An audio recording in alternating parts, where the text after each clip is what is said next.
Don't top me up, though. That's illegal. Okay. Never would do that. Then my liver will go down. Here we go. We are live.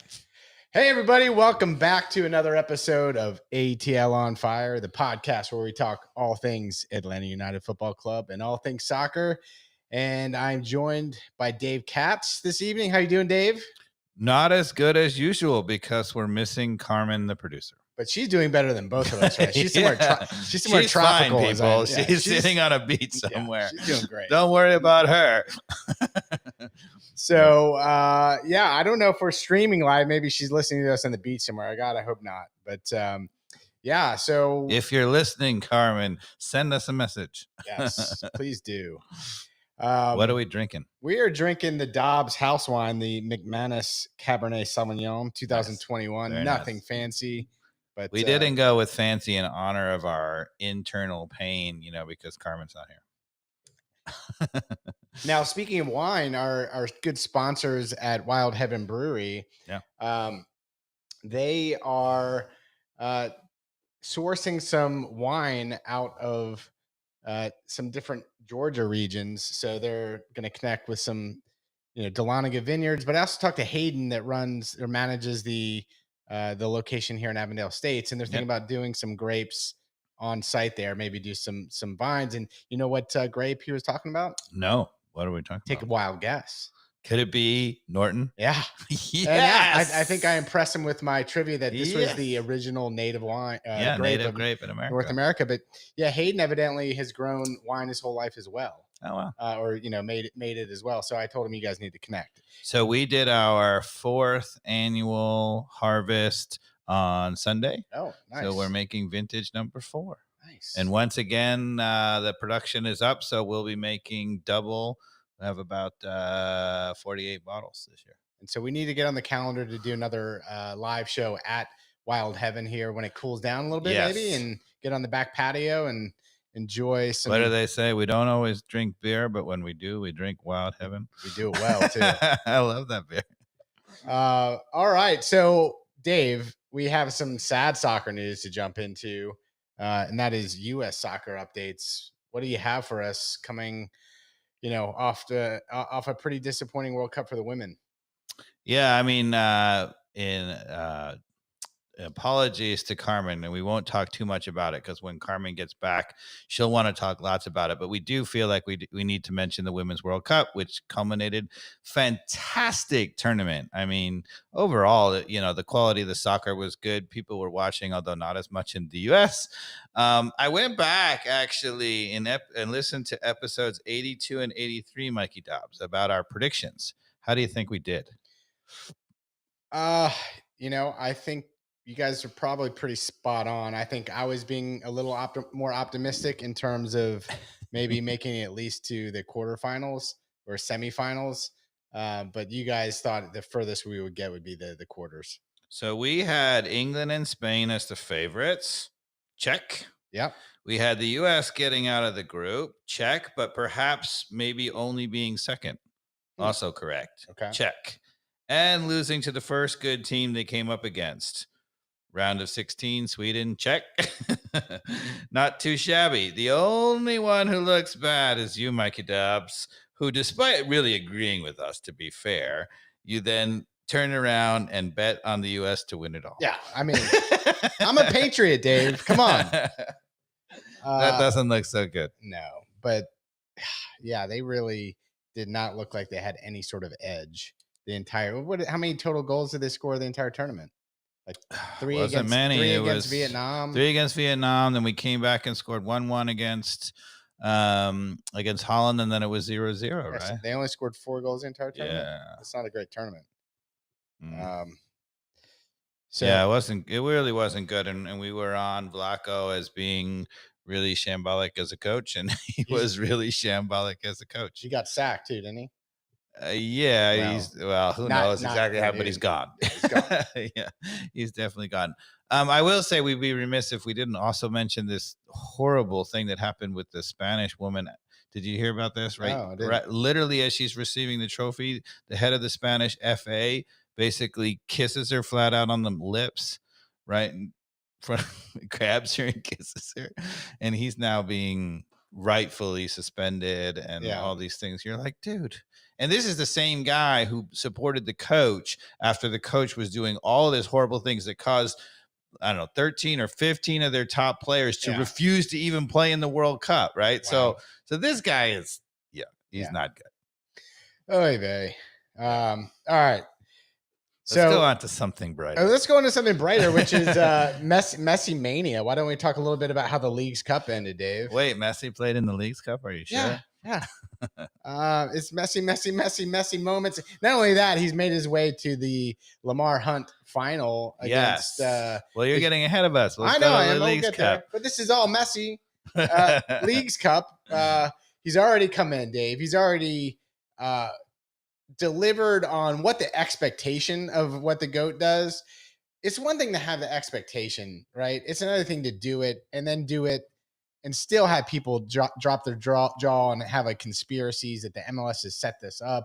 It's like, no, this guy's been doing this forever, making people and teams look silly. And so why should you be surprised that Messi makes MLS players look silly? You know, I mean, so there are 34 games in an MLS season. And I'm not actually sure about Miami. I think we had 10 games remaining coming out of League's Cup. I think they might have had 11 or even 12, but it basically, they had 22 games, something like that, 23 games coming into it. How many goals do you think that Miami scored in the league prior to League's Cup? I think I know the answer to this. It's 22. It's 22. And how many goals, Mikey Dobbs, did Miami score in the League's Cup? I believe it's 22 or more. It's 22. They scored the same number of goals in 7 games as they did in 23. Right. With that's plus or minus Messi. And I mean, how many goals did Messi have? Like 12 or 13 in the League's Cup? No, it wasn't that much. If you counted penalty kicks, I think it was. Oh yeah, you can't in the penalty kick shootouts. Do those go on your tally? No, they don't. No, okay, all right.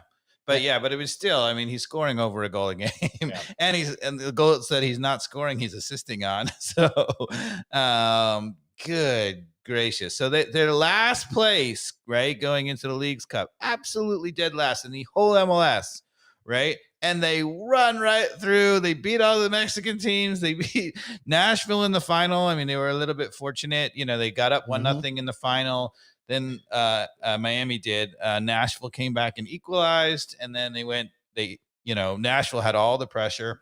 But Messi scored their 1 goal. And then Nashville was all the pressure. Miami held on for dear life, went to penalty kicks. And 1 penalty kicks in the 11th round. The Nashville goalkeeper saved. Cost him. I don't know if you remember, but 2 seasons ago, Manchester United lost in the Europa final. Okay. And it was also the same. De Gea as the 11th penalty kick shooter. Their goalkeeper made it, and De Gea got saved. Yeah. That's a tough way to go down. But it's pretty incredible. Just some of the goals he's already had, some of the assists, some of the way he's elevated a team that was clearly the worst in MLS. And how is it that 3 players can do that?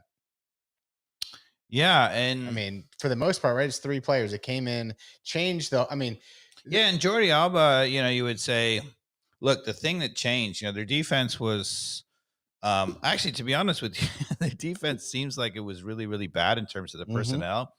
But their defense in MLS wasn't horrible, right? They were actually they just couldn't score. Yeah. Right. And now they can, as you saw, they scored 22 goals leading into the League's Cup and 22 goals in the League's Cup. You think Joseph Martinez is happy right now? Oh my God. I mean, he went there. I mean, you wonder what they said to him, when he went there, because people were like, how do you go to Miami to play for Philip Neville in a team that's clearly going nowhere? Right. And he went there and, okay, maybe he just took the cash, right? Maybe he didn't have other options, right? Who knows? Or maybe they actually said to him that, look, we're trying to bring in Messi.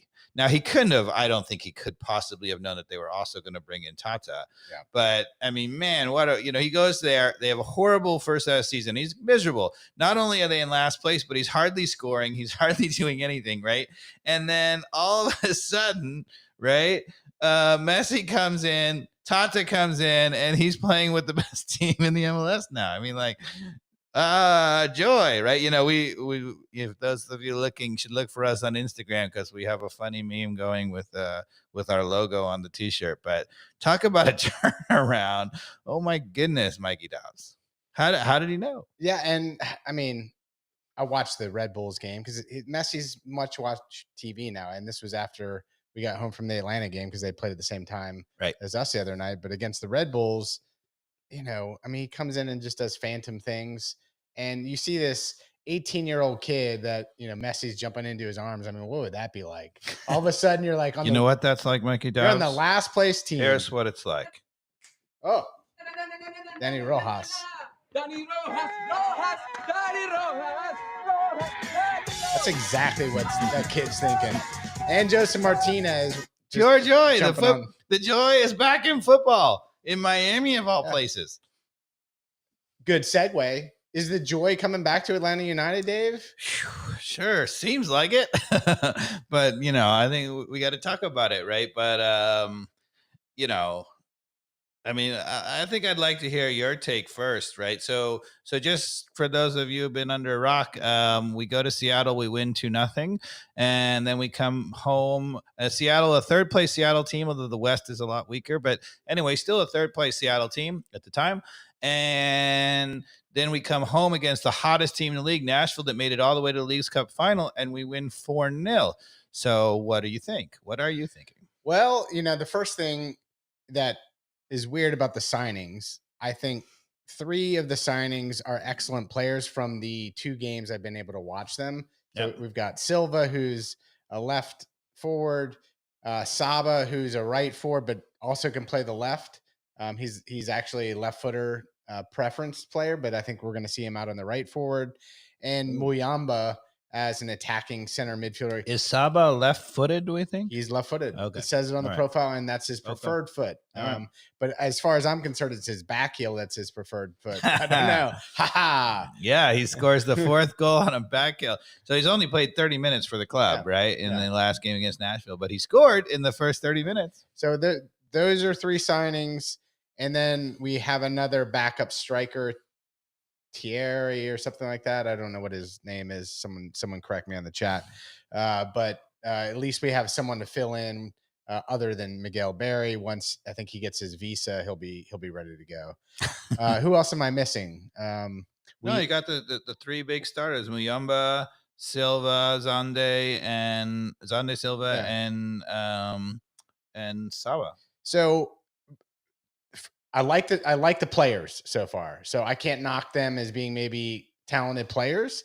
What strikes me though about the signings is we're going to play 4-3-3, even though we've made. Well, just to remind you, going into when we had these signings, you know, right before this, right? Pineda made the switch to 5 in the back, right? And so, you know, there was a lot of thought going into it. We made a switch to 5 in the back. And then getting rid of Gutman, you know, means that Wiley was going to be clearly the left back. And, you know, he's more suited to a 5. So were you surprised that he didn't stick with 5? Well, yeah, because this is what I'm getting to. And I know I mentioned this in last thing. Clearly, they're going to 4 in the back. Like they were planning to go 4 in the back. Doug Roburn should say, I'm here practice. And I'm like, I don't doubt you. I'm just saying I don't know that we should, given the profile, because here's the thing, Dave. These are our forwards right now. We've got Mascara, Etienne, Chol, and Wolf, and then we have the 2 new starters, Silva and Saba. That's a hell of a lot of forwards. And then we've got and Almada and Gigi.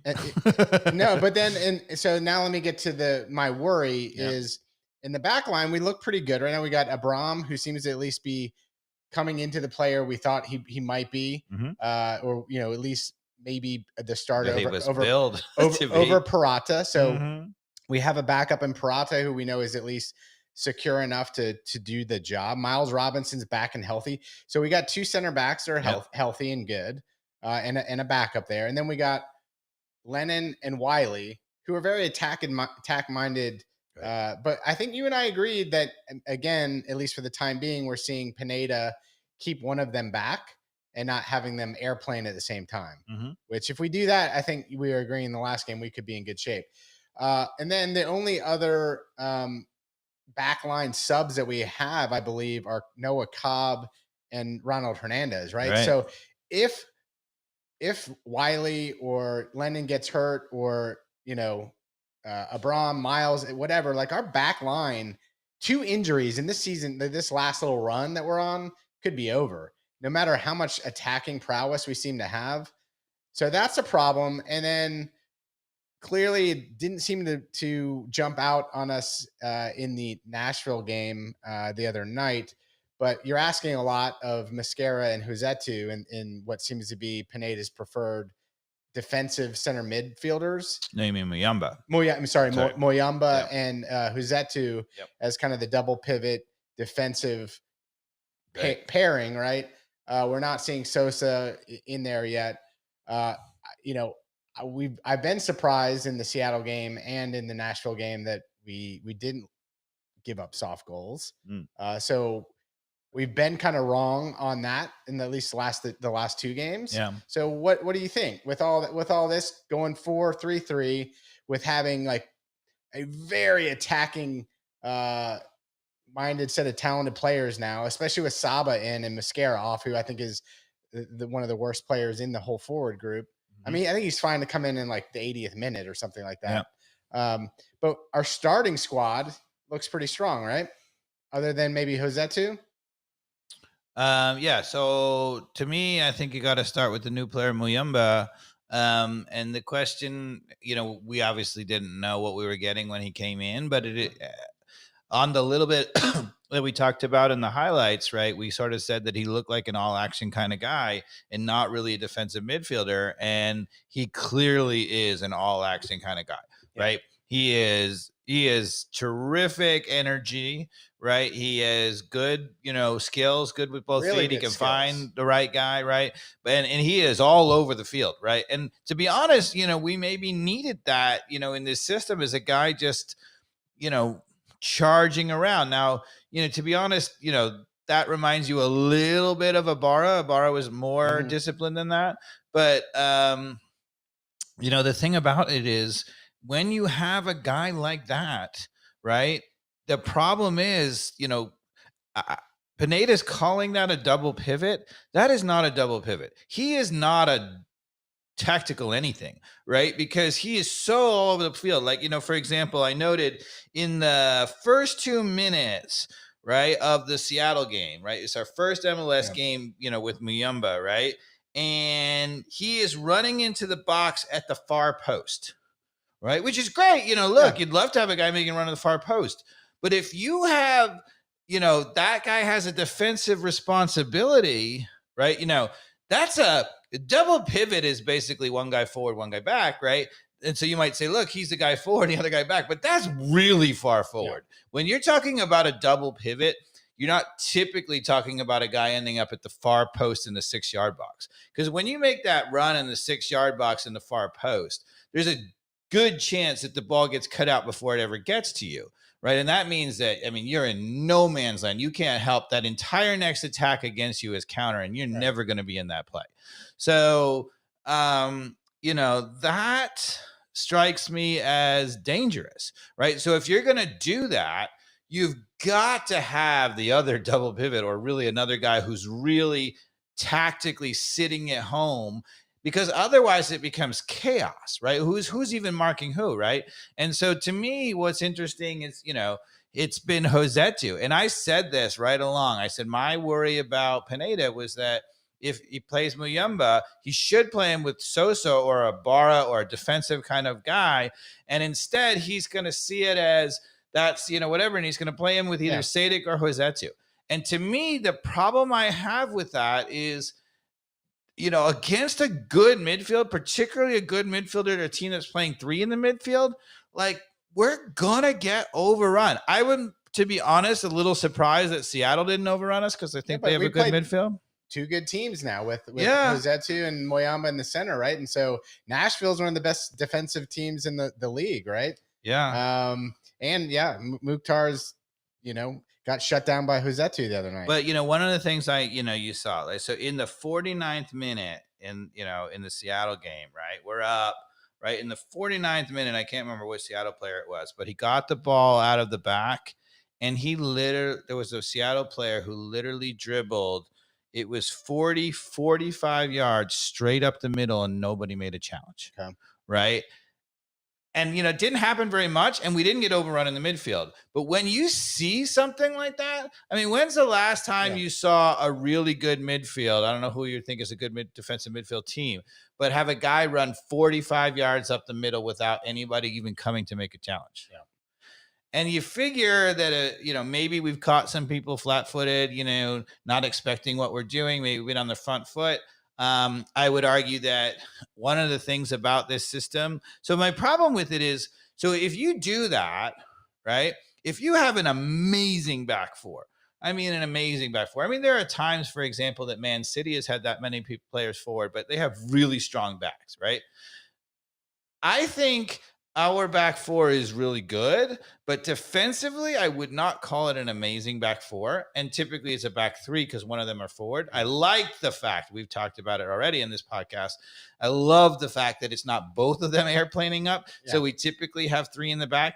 But even when we have three in the back, we've noticed there are a couple of times that Lennon was forward and Robinson's responsible for getting out there, and he wasn't all the way out there, so they're getting that easy ball out there. There was one time in the game against Seattle where Wiley was forward, and it was Josetu who had to go and cover in behind him. So there have been some warning signs that spot is open, and if you have that spot is open and you have a guy who has time in the midfield to find it, right? You noticed it happened against when we played Miami in the Leagues Cup. Messi dropped a little bit deep into our midfield, right? And we were like, the back line didn't know where to go with him, whether or not. Purata was like, and this is why Purata got benched. Purata didn't know where to go. And then finally because he didn't want to go with Messi and get burned, but then he was like hanging back. And they finally decided to go, and he went too late. Messi got the ball, turned, sprayed it out wide, and just ran right by him, got it back and scored, right? Yeah. So that's the danger, right? If you have that open guy running and they can spray it out wide because they're going to have that guy out wide open, that still looks to me, I feel like I'm really enthusiastic that we won these two games, and, I'm high on the new players, and maybe that's enough to push us over the edge.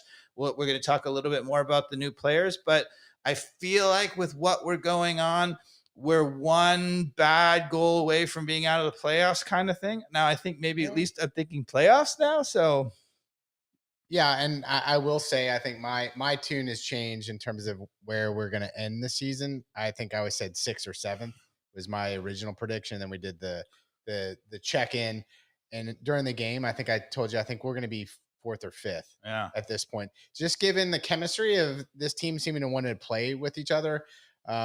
We have a very tough run in our next games. We got Cincinnati twice. We have Philadelphia. We have Columbus, right? Yeah. These are the best teams in all of them. The last two games are tough, right? So yeah, they are good teams. So let's talk about the Seattle game. Yeah. So we go on on the road after, a pretty disheartening fallout in the Leagues Cup. We've got some fresh faces, and Muyamba kind of was, I think he played in the Leagues Cup one or two games, didn't he? Yeah. Yeah. So he got a little comfortable, and then, we got to see Silva in that Seattle game as well. Correct. And This is the game, I believe, Giakoumakis had a brace. Yep. And Almada played fantastic yet again. Yeah. So what I was going to say, my cousin who's in the Seattle supporters section, I was texting with him before the game, and, it was a late game here, so I had to stay up late. But anyway, I was saying to him that, look, I thought that they were going to have the advantage because, I said, look, we're really dangerous offensively. In particular, we tend to have Gigi and Almada, and that's our thing, and that's how we scored the goals. It was Almada and Gigi, right? But I said, look, even after we got up in that game, I was texting him. He was in the stands, and I said, look, don't worry, we're going to give up some soft goals, right? And to be fair, Seattle had a couple of phenomenal chances that they should have finished.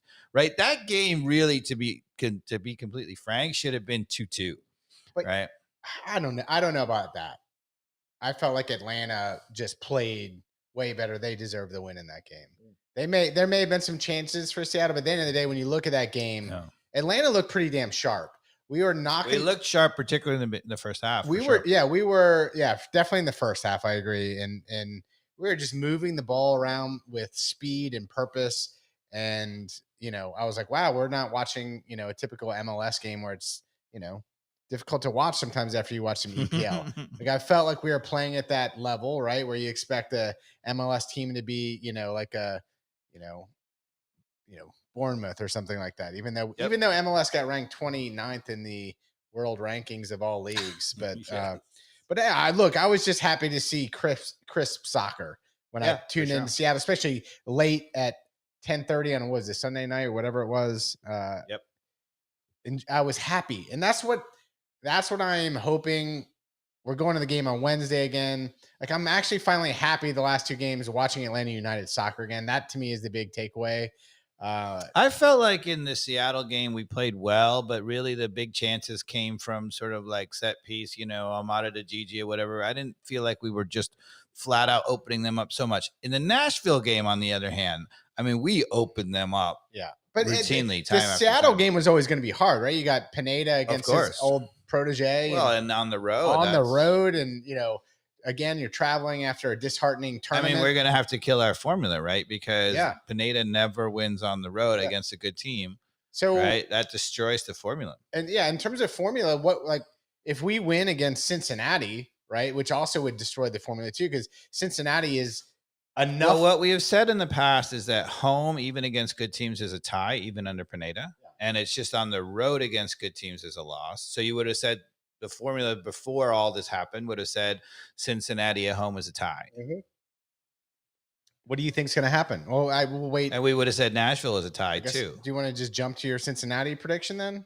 Well, I think we can talk a little bit more about the Nashville game. I mean, the other thing about the Nashville game is, and one of the things that we haven't had yet is we haven't really gotten punched in the face a little bit, and we could have, right? Muyamba made an absolutely horrible pass. He gave it to Hani Mukhtar, who got to walk in on our goal right at the top of the box, in the middle of the box in the 18. I mean, and he didn't even put it on frame. No, he missed the goal, right? Yeah. I mean, how many times are you going to not get scored on in that? That's called getting lucky right there. Yeah. I mean, it was funny because I was listening to our good friend Jason and Conti a little bit on the radio after the game, and they were saying, what's so surprising is not just that we've started scoring goals and things like that. We've been scoring a lot. We've been really good look offensively, but suddenly they said all of the soft, goals that we're giving up have disappeared.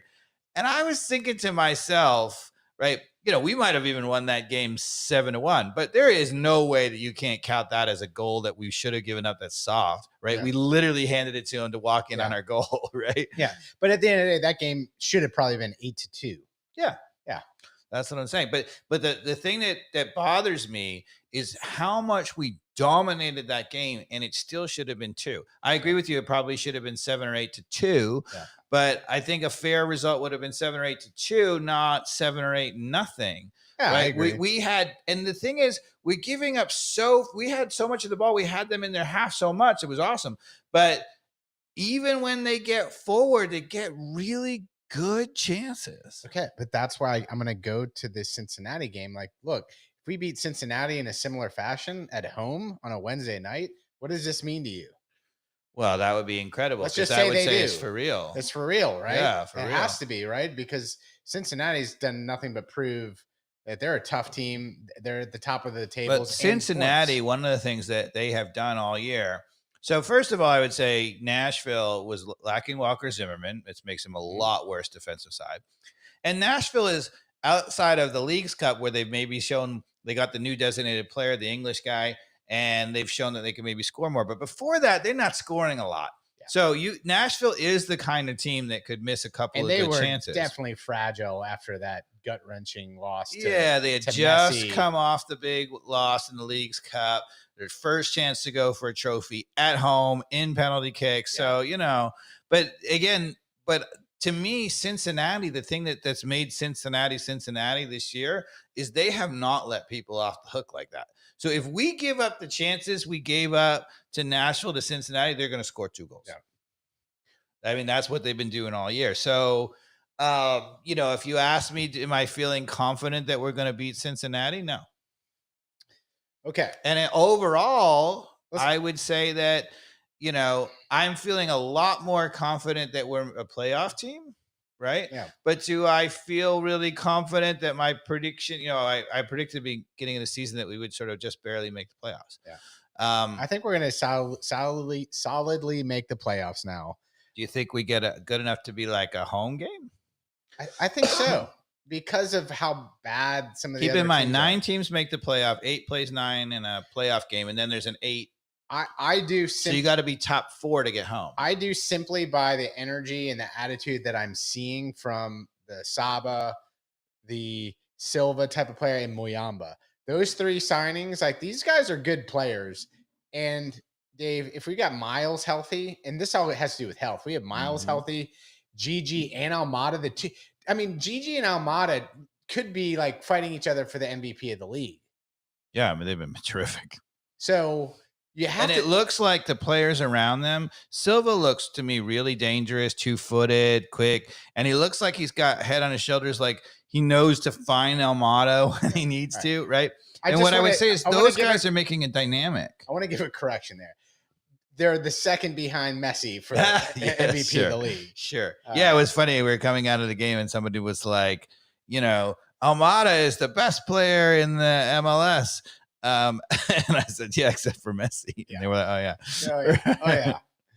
So, poor Almada. But yeah, I agree with you. I mean, take Messi out of the equation. I think he's the best player in the MLS, right? So, let's talk about those goals that we got to see at the Benz the other night, though. That was fun, right? Yeah, I mean, not just the goals, but like the movement, the fluidity. That's what I was saying. So what's been lacking in this team all season, even going back into last year, right, is that we've had occasional dynamic moments of certain players, but we've lacked the fluidity of players running off of players and having different options and making it kind of, dangerous. You just feel the danger with lots of people getting forward. And what I would say is, the guys who have changed that, to me, Silva and Muyamba, have made that happen, right? So, Muyamba, even his all-action style, just by doing this and that, has opened it up for other people because he moves a lot. But what's really impressive is he doesn't seem to get in the way of Almada. Right? Yeah, I saw it only like once or twice in the game the other night where Muyamba was kind of right on top of Almada, but what I really like about Muyamba is that, he's got that clear tactical European skill in terms of his first touch is really nice. He looks up and he makes really good passes that are fast. I feel like he releases it really fast and finds somebody without trying to overdo it. I feel like that's what I've been seeing from him, and that's a bit of a difference. He's not trying to overcook a pass. And he, like you said, he's an all-action player. He really is getting, while he is a way up in the box and he's definitely on the more offensive foot, he's buzzing about in terms of where he is in the offensive side of the field, just covering all the stuff behind your Almada, behind your Silva and Saba. So he's kind of cleaning that, moving it quickly back to them where, Sedic would get it and pass it backwards. One thing I think is interesting, right? So, we talked about, the whole point of the airplanes was, as Pineda said, to get overloaded, to get 2v1, right? And we said it never worked, right? Because all Lennon did was crowd Araujo, right? And what's interesting is that, so Silva, in even the 2 games that he's played, he tends to come inside, but he has the ability to play in tight spaces. He's 2-footed, right? He can play in tight spaces. So now Wiley overlapping on him is creating that 2v1 because he is naturally coming inside. The interesting thing is the one that shouldn't work, right? Is what we saw with Lennon pinching in. Yeah, so Lennon was running into Araujo the whole time, and then Araujo had nowhere to go. right? What's interesting is, so first of all, Mascara is the first player to play not inverted. Yeah, but we never saw Pineda make that coaching move with Josetu or with Araujo, right? Where he pinched him in like that. I don't get it, but at least it was we got something to tell different. the audience what we're seeing. So what happened last night, or no, was it last night? No, against Nashville. Saturday. Sorry. Was Lennon, when he went forward, was actually running to the middle of the field, right? He was running inside. He was underlapping, what they call that. Right middle. And Mascara was basically hugging the touchline. Mm-hmm. So he was giving Mascara the whole room to run. And Mascara's honestly a poor man's Araujo. He's super fast, and I think he's not nearly as skillful. Yeah. What's nuts to me is we've been saying the whole time that Araujo needs space, right? And the only way to do that is to stop Lennon from going forward or to have Lennon go inside. Right. And now he wants to do it for Mascara? Yeah. Where was that with Lennon? Yeah. And look, where was that with Araujo, I mean? And Mascara, man. Boom, shakalaka. Thank you, Dave. But, good signs from Pineda. At least it's something, right? Yeah, I just couldn't believe it. I was like, some corrections. I just kept like punching you in the seat. I was like, what? Look at where Lennon is. Yeah. He's giving him the outside. And the interesting thing is that it's working. You get a 2v1 because Lennon's going inside. And Lennon does have good enough, skills in there. I think one of the things about it, though, is a little nuts, is you totally lose Lennon, right? How many times in the last 2 games have you seen Lennon serve a ball? It's been like 0. But don't want to see Mascara serving well, so hopefully it's Saba. And we didn't really see any service from Saba in the last game. Like he didn't see any crosses. But here's the other interesting thing: if you say Saba is left-footed, so he's going to go out on the right, which is what he did when he came in. He's naturally going to come inside, and I think he's perfect for that because he can. Again, it looks like he can operate in tight spaces. Now Lennon better be going on the outside. If Lennon comes inside on him, I'm going to be freaking losing my mind. I think when Saba comes in, they're going to switch that. I think you're right. But why didn't he do that with Araujo? The only thing, because Araujo's left-footed, that's the whole thing, that Pineda couldn't realize that Araujo was fast and could run by people, and he figured because he was left-footed? Is that it? Are you kidding me? He's on fire. Straight jacket on this guy. See, Carmen, he's heating up. If you're listening from that island where we are, I've got control of the buttons, people, Dave which is not necessarily a good thing. Has lost it. So here's the thing, right? So what it says to me is that Pineda thought Araujo was comfortable inverted, and because he was left-footed, Lennon was going on the outside. As soon as he put Mascara, who's not an inverted winger, in there, he said, Lennon, you're going to crowd his space, and you go inside. And he could never see that he was crowding his space the whole time. Yeah. Just because he's freaking left-footed? Is that it? I mean... but now what is he going to do when Saba starts? Well, so what I would say is the Saba then cuts inside and Lennon goes back to the outside, he would imagine. But... what's changing then? Because he's saying now that's an inverted winger because he's left-footed again. So he should go right back to Lennon being on the outside, which I think would probably be the right thing. Yeah. Because Saba looks like you want him in that tight spaces cutting in the middle because he can combine with other people. Araujo, when he came in the middle, he just had nowhere to go, and he loves to push the ball 5 yards and run, and he was just had nowhere to. He was. We always talked about he was like a Ferrari in like a parking deck or something, right? He couldn't go. Yeah. Right? So I think seeing Lennon go out there where we saw Mascara the other night. And obviously, Mascara cannot deliver a ball. He really struggles with that final decision. Yeah. He puts teams in. He really creates a dynamic with his pace, but I agree with you. His final ball tends to be really poor. Last night against Nashville on Saturday, it was a little better. He was just passing the feet. Well, I think he finally learned because he had a couple wonk moments, right? Where he kicked it in the stands, just had an awful cross. I think he had at least the self-awareness where later on in that game, he slowed it down, and instead of trying anything fancy, he just kind of squared it. Like a little simple pass, in where hey, at least I'm going to get it to another foot of a player like Almada or Gigi or whomever who can just continue this thing on and not have the fans. And you know what happened with Zande Silva and Saba available? You know who didn't come on the field? Who did come on in Seattle but didn't in Nashville? I don't know. Wolf came on the other night. The guy who came on in Seattle who didn't come on against Nashville, Miguel Berry. Oh yeah. Oof. And that's How what's did I- nuts to me. Even in Seattle, Yeah, when that's we 'cause of didn't Saba. have Saba and we didn't have, so he wasn't available, then he went right to Miguel Berry as the backup, right? Well, once we have this other striker, I don't think, Please. hopefully we won't see Barry again. Yeah, hopefully you'll never see him Yeah. again. I don't understand. I mean, Etienne is gone, right? Like Yeah. he's not playing anymore, right? Like He's bad. he's not good. I agree. You know, well, I don't know if he's bad. He's mediocre.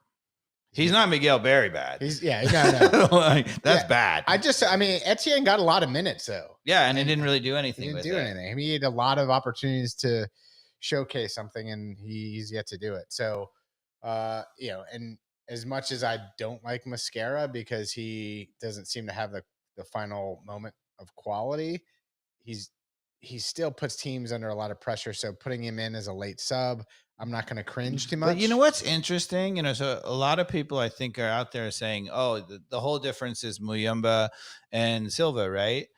But you know, the interesting thing, a huge difference, Mascara playing on the touchline, right, has really, really, really opened things up. I mean, how much have we been screaming for? We don't always have to have an inverted winger, and you can open things up. Yeah. Right. I mean, him standing on the touchline keeps that outside back a little bit honest, and it's making a lot more room in the middle for Well, Almada to operate. Why can't we have Hernandez play right fullback and Lennon do that? Yeah, well, or even now Saba, and you can keep Right. Yeah. But I mean, before we had Saba, we could have used Lennon in that capacity. Yes. And Ronald Hernandez Of is course. clearly I mean, I watched him the other night. He's a shutdown defender, one of the better shutdown defenders that we have. I don't care what anybody says. I've seen enough now. I'm a Ronald Hernandez fan. Well, one thing about Hernandez is that he was prone to sort of, you know, he was really, really good at times and then prone to a gaff. And, you know, you say either that's the player he is, or you're like, he just needs consistent minutes. Yeah. And you kind of say that about Abram too, right? When Abram came on, like I was literally there the first game he started, which was the US You were Open not Cup. impressed. And it was not impressed. But I said at the time, look, I'm not going to have judgment on him completely because he may just be super rusty. And the more he gets in minutes and whatever, the more he seems to settle down a little bit. Now, do I think Abram is great? No. But is he serviceable? Yes. Is he better than Parada? Maybe. Yeah. I don't know. I mean, I haven't seen enough of him to really know. But Dave, what do we do for a goalkeeper next year? well, it shouldn't be Guzan. I Right. mean, even the saves he's making now, you can see it. He's he's old. We have to get a star replacement, correct? Yes, you've got to be looking at assigning a first-team goalkeeper. Do you think we go within the MLS to find that player, or we go somewhere else, or do you think it's going to be from the twos? I don't even know. I think you got to go in America because the bargains are much more in America, and the goalkeeping reserves are quite deep. Right? Yeah. America's had. I mean, I said this. You know, the New England goalkeeper who 23 years old was I said it is amazing. He just looked amazing to me, right? He just got signed by Chelsea. You know, it's funny because New England, one of the things that's been keeping them in second place is he just bailing them out when they make mistakes. If you think anybody who thinks New England is going to stay in second place now that they lost him has got another thing coming. He looks to me like, I mean, it's the same thing with Blake and Philadelphia. They play a super aggressive defense because they know the occasional time they get beat, they give up a breakaway. He still might save it, right? And that's not going to be true anymore. That's not true for us. I mean, you know, every time somebody's broken through on us against Guzan, they scored, right? So, Dave, what is your prediction for this Wednesday night against Cincinnati? Cincinnati at home. Good momentum. It was one of the better crowds. We had the full 72 available. I don't know. What do you think? How many people were in the stadium the other night against Nashville? 55? Yeah, I think that's a good guess. About 55,000. And it was a good crowd, though. Obviously, with the 4-0 scoreline, the energy got going. Some Outcast playing, some throwback. bad uniform, but it looked good on the players. I'll be honest. I don't like Good, that. good from the it uniform was either. good from afar, Yeah. not good. I From, mean, the whole from idea of close. having a graffiti uniform is awesome, but Yeah. they didn't execute The it execution at all. was terrible, but Yeah. that's what I was saying. It looked good. Looked good from above because it was just kind of a black jersey. I was surprised the number of people in the supporters that had the jersey. I was like, that suggested to me there's a lot of people who are still super locked in because that jersey just came out. Yeah, we landed on it because it's so bad. It's so bad that I might have to get one. I mean, it might be the worst jersey of all time. And I feel like it's a missed opportunity for all of us to invest in this thing. All right. Because it really could go down as maybe one of the worst. Okay. In terms of just design, look, I'm an Outcast fan. Like, you're missing me? I don't know. And you're like, oh, Whitey, shut your mouth. Come on. I loved Outcast. I mean, come on. Sure. Who didn't? Hey, yeah. My prediction for Cincinnati, God, I'd love to just wholeheartedly buy in and be like, win. But I just think that I don't think that we have solved the defensive problems, right? And we are, yes, we've gotten 2 shutouts against 2 really good teams. I think that was a bit of a fluke. Both of those teams look like expected goals wise, they should have scored. So I think Cincinnati takes advantage of those opportunities, and I think we give up 1 or 2 goals. You're going back to the algorithm, aren't you? Now, that being said, no, I think we're better than the algorithm now. I mean, I do think it's been an upgrade. I don't think you can look at the last 2 games and say that we're the algorithm. To me, actually, to be honest, it looks like the defense is basically the same. The difference is our offense, who is already the second best in all of MLS, looks even better. Yeah. And this is what I've said from the beginning. If you can turn the ball over and you can have a little movement and you get the spacing right, not only should we be better defensively, but we should actually even score more. People were like, oh, Pineda's so great. And we scored all those goals. We have relied a ton on Gigi and Almada and free kicks. These are not open thing goals. We have not looked like the top scoring team in the league, even though we've been getting away with real free kicks and set pieces, which is awesome. If you can do that, that can really bail you out. But if you can do that and you play well on the field, now suddenly you can start scoring the 3 goals a game. Yeah. And that looks to me like where we're at. So I think that against the bad teams, we look like a team that can score 3 goals on anybody. But if Cincinnati's better, and I would say we give up 2 goals, and so I have a hard time feeling we're going to score 2, so I'm going to go with 2-2 tie. I'm going to go either a 2-1 win or a 3-1 win by Atlanta. Okay. And it kind of depends on who scores first. But anyway. Just stole the words out of my mouth. If Atlanta scores first, that's tough. Because I mean, I feel like our fans are going to be back on Wednesday night. Yep. If we score first, the energy in that place is going to get going. And then momentum. As always, it's whoever gets the next goal. If we get the 2 goals, it really could be a runaway, or it could be like 2-1, 3-1. The question is unfolding it that way. What happens the next time we give up the first goal? Because I don't think confidence wise I was going to say, I don't think confidence wise that we're over the hump. That being said, we have enough new players who haven't been around for all this crap that they might just be like, screw it. I think we're the best team. That's again, stole the words out of my mouth. I mean, think about even Miles has kind of been out for he hasn't been here this season. I feel like you got Abram who's got something to prove. He finally looks he's like finally he's getting some minutes. Lennon's always going to be Lennon, and Wiley is a young kid who's got tons to prove. So our back line is going to be fighting. Yep. The question mark again is Huzetu and Sosa behind 4 of what we'd say are our best players at this point. We look to me like a team that's going to have a pretty good run in because we're going to be scoring 2 and 3 goals a game. But I still think that we're a bad coach away from getting sucker punched, a goal in the playoffs, and being out because we are still going to give up the soft goals. I don't think that I have seen anything to indicate that the soft goals are gone. Okay. But the last 2 games we have not seen, I would say like the Muyamba pass, that's an individual mistake. And you say that's because Pineda's not playing like a Sosa to be in that position and not Moyamba to not make a bonehead. Well, I think That's like a total the individual mistake. insistence on Pineda and playing out of the back, even against a completely That set was, Nashville but that team. wasn't a play out of the back situation. That was just him having a boneheaded moment. Come No, on. it was a goal kick. We passed it to him out of the back on a goal kick. We insisted they were all up, ready, and we tried to play it out of the back anyway. We passed it to him. It was Guzan to Muyamba giveaway. There was no pressure on Moyamba. No, there was no pressure on him. He just didn't look over his shoulder. But the made a question is, terrible why individual mistake? Why do you insist on having to play out of the back? You know, one of the things you saw about Nashville, for example, against us, they wanted to play out of the back too, but a couple of times, you know, the goal kicks, we had everybody up in time or whatever, and they just kicked it. See, I didn't mind that Moyamba. Like the Moyamba situation wasn't a classic case of like the team, like the structure there was just fine to play out of the back. He just literally didn't turn around. Oh yeah, there was no problem with there, but what drives me nuts still about playing it out of the back is Brad Guzan. Oh yeah.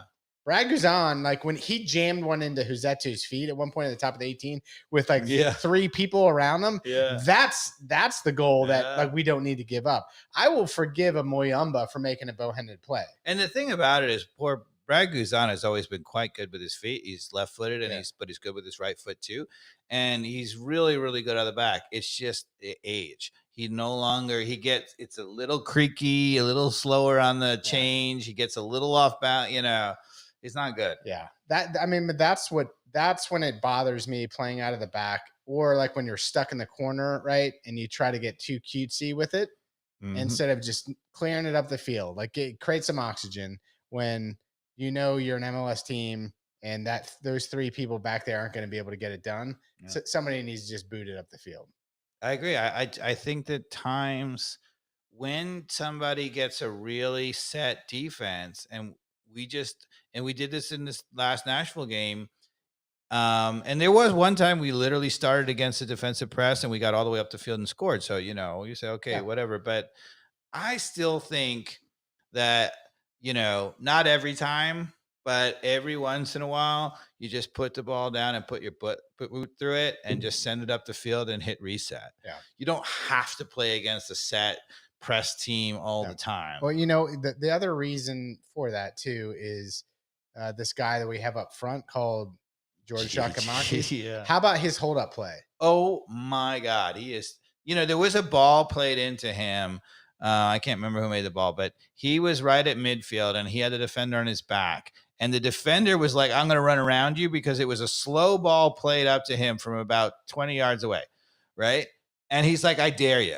Yeah. Right? He's like, I dare you to try to run around me, and held him off with his back. Right. Because he's like, if you try to run around me, I'm going to put my body in, keep you over there, and I'm going to be able to turn and go right off to goal. And so the guy tried to go right, and he stepped with him. He tried to go left, step with him, and he just held him there as the ball trickled to him. Yeah. And you're like, dude, that guy, that is a boss move, right? That's a guy, that's hold up play right there. And he actually, the other thing about Gigi is he can find a pass out of that spot. The number of times he's made great decisions. A little layoff back to Almada, or he does a little outside of the field. He's a classy player. Yeah. And what's funny is he can be so strong like that, but man, you kick him in the shin, he'll go down like he got killed. Yes. You're like, yeah. Even during warm-ups, he went down. Like somebody actually kicked him pretty good. Yeah. But yeah, he acted like he got shot. I don't know. It's kind of funny. All right, Dave, what are we talking about next year? I don't know. I don't know. I think we got to what we really wanted to talk about, which is we're at a crossroads for sure. Yeah. So we have 8 games left. Is that right? Yeah. So, you know, obviously we made the prediction. So I haven't really said, but I am not ready to change my prediction. You don't think we're going to make the playoffs? No, I predicted we would make the playoffs. You said 8 or 9? What'd you say? I said that we would barely get into the playoffs. Okay. So you limp in at 8 or 9 is what you're saying. I originally said 8 or 9. I'm willing to concede you 7. Okay. You know, maybe we avoid the playing game, but I don't think that we're moving up the table. So I've moved mine up another 2 as well. So I'm saying like 4 or 5 now. Yeah. So you started above me and you went higher. I went 6 or 7. Yeah. And now I'm going on to 5 or 4. Optimism. Yeah. I mean, that's not like you, Mikey Dabbs. The only reason I'm usually the optimistic one, I'm but optimistic because these players seem to be optimistic. The Yeah, Sabas, the Silvas, yeah. the Moyambas, they don't seem to care about the past. well, if you score 2-3 goals a game, Yeah. you're gonna win games, Yeah. right? And we do look legitimately good for Dude. 2 or 3 goals. I mean, the take that Yakamaki's had where he chipped the goalkeeper and he got palmed and it hit the far post. I mean, ridiculous. The Silva goal where I mean, that was mainly Almada's. Oh my cross god! to If you him. guys, if you haven't seen it, so the little you're talking about that, but the little interchange between Saba and Almada for the last too. goal, where Almada is running in the box to get the give and go, and he flicks it over the defender's foot. I mean, Yeah. So there was the first goal though, Dave, was Yeah. Almada lofted like this beautiful little light cross. Yep. Over to like to the backside of the 18 where Silva was one touch. kind of just waiting on it, and he slowed it and let it kind of go to his back foot on Yep. purpose, just so he could get down on it and Yep. just plays it beautifully to the far post. In off the post. In off the post. In off the far post. What was the second goal? The second goal was at the Miles Robinson scored a header. I know that off a corner yeah, kick. off a corner. Then we had The last goal was the back heel. the And back the heel. other goal was Yeah, why am I blanking on this one? Because it was another Almada. It was an Almada goal. I Almada believe. scored. Yeah. Almada scored. So I don't recall which one that was now, but it was a nice goal. But I feel like it's always Almada to Gigi, but Gigi didn't score, right? I feel like it was the overlap. Yeah, it was the overlap. Almada was on the left side and scores from the left, I believe. A little overlap run. Anyway, awesome. But yeah, Almada was everywhere. He was kind of the quiet hero in both the games. Nothing like jumps out at you other than the fact that if you're watching the game, you're like, oh my god, that was such a pretty Almada pass. had what, 2 assists and a goal or 3? Yeah. I mean, he was just he's everywhere. His assist now is up to like something like 15. Mm-hmm. He's running away with the assist lead in the whole MLS. Yeah. He just looked. He commands the team. Well, he occasionally is prone to a mistake in our back where he never should be anyway. Right. But when he has players running around him and he's in space, which he was in that game, the whole game, he makes fabulous decisions, fabulously weighted balls. Like, yeah. All right, Dave. We haven't looked that good offensively since the Tata Martino, Almiron, Joseph Martinez, Tito Alba running in space, being fed by the Gressel, that moment. We haven't had a bet in a while. Okay. So let's have a good one for the Cincinnati game. Okay. We talked about our predictions, but what's it going to be for next bottle of wine here on the podcast? So are you saying win or draw? I say draw, but I don't think the bet should necessarily be about that. But I guess if you would say that the big games we have coming up, the 2 Cincinnati home and away, Philadelphia, Columbus, which honestly, if we're going to move up the table, if we win those games, we move up the table because they're all ahead of us. I like the straight up bet. You're saying draw on Cincinnati, and that's Wednesday night. This is close. So I'm going to say win. But what do you say about those 4 matches? You really confident that we turned the corner and we can get, let's say, I mean, I'm not saying you're going to predict 4 wins, but if we get a couple of wins and avoid a loss, if we beat Cincinnati, I think we have the real deal. Let's say if we beat Cincinnati, you still expect us to go on the road and beat them also, or no?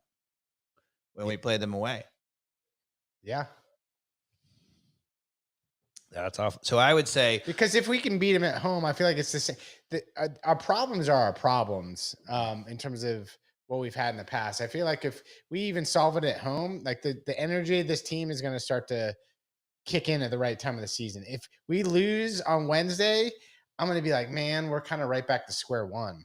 I think Cincinnati, Philadelphia, and Columbus, who are all excellent attacking teams, way better offensively than Nashville or Seattle, right? I think they score goals on us, and it kills the momentum. So I'm going to predict that we don't finish above 500 in those 4 games, that we don't move up on those. We might hold even, right? Basically, we go 2-2 or, 1 win, 1 loss, and 2 ties kind of thing. For hold serve. Which stretch is this that you're saying? It's the 4 big games remaining. The 2 Cincinnati's. I think we play New England too. Maybe we should pull up the schedule. But I don't think we beat New England. I'll just put that out there. Why New England as opposed to Philadelphia? Or I don't think that Pineda can beat Bruce Arena. I just think he's. But with the goalkeeper gone, I mean, geez. All right, so we're gonna go. Let's stop messing around. Ready? Yeah. Okay. So we have Cincinnati. We have Dallas, right? So Dallas is on the road. Then we have Miami at home. That's with Messi. Yeah. It's a tough game. DC United, Montreal. DC United is not great. Montreal, that's at home. Philadelphia on the road. Then Columbus at home, and we finish with Cincinnati on the road. Those are all really tough games with the exception of DC United, although that's on the road. I mean, Dallas is a good team. Cincinnati's a good team. Inter Miami, you would say, is not a good team, but man, look at them under Messi, right? That's a good team, right? So you're looking at that schedule, and you're thinking we're going to go on a run against that? It's tough. New England's tough. Cincinnati's tough. Even Houston, or was it Dallas? Dallas. Yeah, Houston's a better team than Dallas. Dallas isn't so great, right? So we should be able to beat Dallas on the road, right?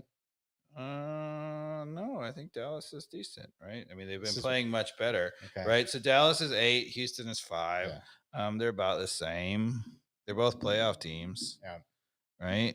But I mean, the only team that we're not playing who's not a playoff team at the moment. The only team that's out of playoff, well, DC United is 1 out of it, but is Miami. But would you call Miami a weak team anymore? I mean, no way, right? So we don't have to play New England, so that's good. We don't have to play Orlando; they're pretty good. But I think, to me, over the last month or so, the best team in the MLS has probably been Columbus. Right, that coach is so good, and he finally has them playing well, and they can really, really score, because they have 50 goals for, which is really impressive, and it's actually more than us. It's 48. Yeah. But not only that, they were struggling a little bit to score early, and they've just been scoring in bunches. So that's a good team, Dave. Let's maybe scratch. I don't know. We could scratch the Cincinnati game bet this Wednesday and replace it with a bet of who goes further in MLS Cup playoffs, Atlanta or Miami, at this point. And that's like saying Miami even has to make the playoffs at this point. Yeah, I was going to say, I don't think Miami makes the playoffs. Okay, but that's my point. So this is our bet. Who is making it further in MLS Cup playoffs, Miami or Atlanta? Well, we are, because they're not making the playoffs. Okay, so that's your final bet? Well, I don't think I'll take that bet, but we should also make a bet about. Because you know me, I like taking this is why I bring shit up like this, because I like taking the fringe bet that makes no sense. Yeah. This is classic Mike. So I mean, Miami literally has to go undefeated. They can afford maybe one, maybe tie or whatever to make the playoffs. And to me, the problem I have with that, I mean, as good as they might get close, but Messi's going to tire, and Tata's a really good coach. But that is a tough ask, just because, I mean, you got old players in Busquets and Messi and whatever, and Jordi Alba, and they're amazing. But to ask them to play the next 12 consecutive games all the time. I know. I agree with you in my heart. I'm just trying to make a stupid bet, like I always do. So I'm trying to give you an opportunity. I'm trying to get you to commit. You won't on the 4 games. The critical 4 games that we have, right? Maybe you'd make it 5, because Miami is also a really good team. Do you really think that we can go over 500 in those 5 games? Yeah, I'm going to go ahead and just take it. You know me, I'll take the bet. Let's go the 4 games. We go over 500. And I say under. And the crux of that will be. I say 500 or under. And the crux of that is, can we beat Miami at home during that September 16th game? Is that what it is? September 16th? Yeah. Our tickets. Now that Messi announced that he can play on turf. Tickets sold? No. Well, that's what sorry. Let me just say, Messi never said he would never play on turf. And this is why I was like, this is all media driven. Freaking Messi never said he was never going to play on turf. It's just media trying to get headlines. Exactly. It makes no sense. This is the guy who came to MLS to promote MLS, to invest in MLS, Apple TV subscription. It's funny. I think for him to come to Atlanta United, 72,000 fans, an Argentinian Atlanta United team. Like, why wouldn't he freaking play? It's insane. Like, the guy trains on turf, and yeah, he finally gets interviewed, and someone's like, he's like, yeah, I play on turf all the time. I trained on it in Miami last week. I don't know why these people say this. Ridiculous. Now, do I need a rest every once in a while? Probably. Yeah, the interesting thing is clearly the lawyers got involved and they put in that thing like, oh, he can't play on turf. And nobody really asked him about it. So finally, when they asked him, he's like, I played on turf. We trained on turf at Barcelona all growing up. He's like, I've always done that. So it's no big deal. And his lawyers are like, no, you got to get her. I don't know.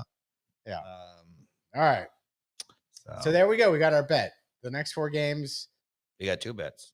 We got 2 bets. What are the 2 bets? The next 4 games, or the 5 games we talk about it. Cincinnati twice, Philadelphia, Columbus, and Inter Miami. Okay, so the next 5 games. Yeah, it's good to say 5 because when you're taking 500, it's good to have an uneven number. Okay, I like that. So over 500, you win. 500 or less, I win. Okay. And then who's going farther in the playoffs, Miami or Atlanta United? It can only be one or the other. I'm not going to take both those dumb Oh, bets. you're not going to take both dumb bets. All right. I'll take one dumb bet. All right. Well, yeah. And you're just on record. If Miami is going farther. Yeah, I am just on record. Miami, like, gosh. But honestly, I think they put all their eggs into winning the Lamar Cup. 2 trophies from Miami from coming. They got one more game to win the Lamar Cup. They just got the final. Yeah, and so he has to play that game. He has to play, 90 minutes to win that game. It's written. I mean, they're winning that game. Yeah, right? he's gonna have to, if you're a Miami fan, take 2 trophies in the first put a month. Bet in Vegas on this? Like, I mean, it's gonna happen. I mean, I think so. Yeah. Come on. Yeah. So I think Messi, Atlanta United, the joy is back in football. Danny Rojas.